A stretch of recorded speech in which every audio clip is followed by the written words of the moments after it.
Jæja, það komið að túrbínuskiptum í Patrol.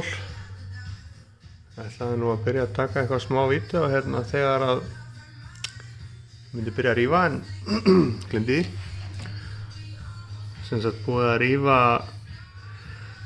sógreinina og eldgreinina frá og losa túrbínuna og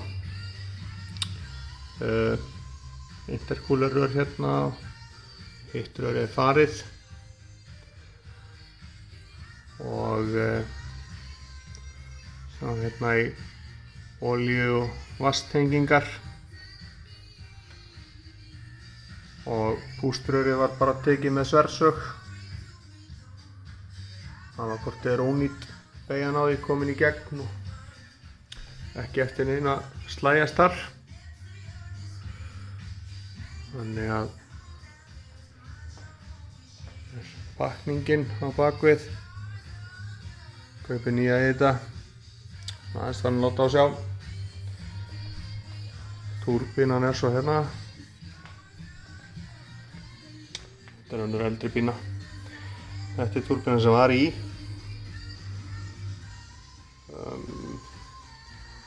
Og með nafnspjaldi á henni hérna eitthvað staðar.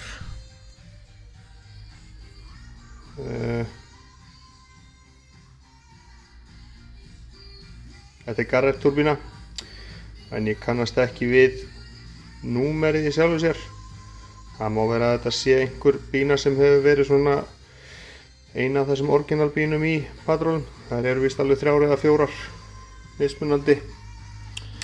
En þessi var farin að smita duglega olíu út af sér og svo var ég bara búinn að taka eftir því að hún átti erfiðara með að ná upp þrýstingi og var alltaf að ná henni. Eftir ég gerði smá breytingar þá var ég að ná henni að láta hana blása allt upp í 21 pund. Svo var hann eiginlega núna komin svona í 18 og átti það til að fara bara í algjör surge og hún fór upp fyrir það. Og það er ekki skrítið þar sem að hún er bara á síðustu metrunum, göktir alveg svakalega sko. Þannig að það er ekki skrítið að hún skyldi hafa verið að missa út af sér olíu og verið að detta í víbring sko. En eldgreinin hérna, hún er í góðu standi.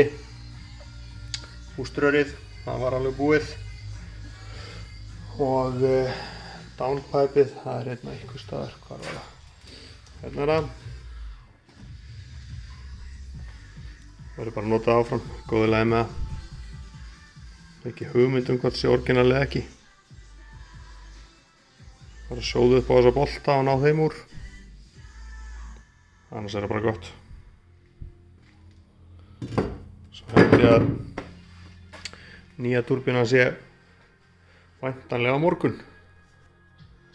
Þannig að þá kannski fer maður að púsla einhverju saman. Sjáum til.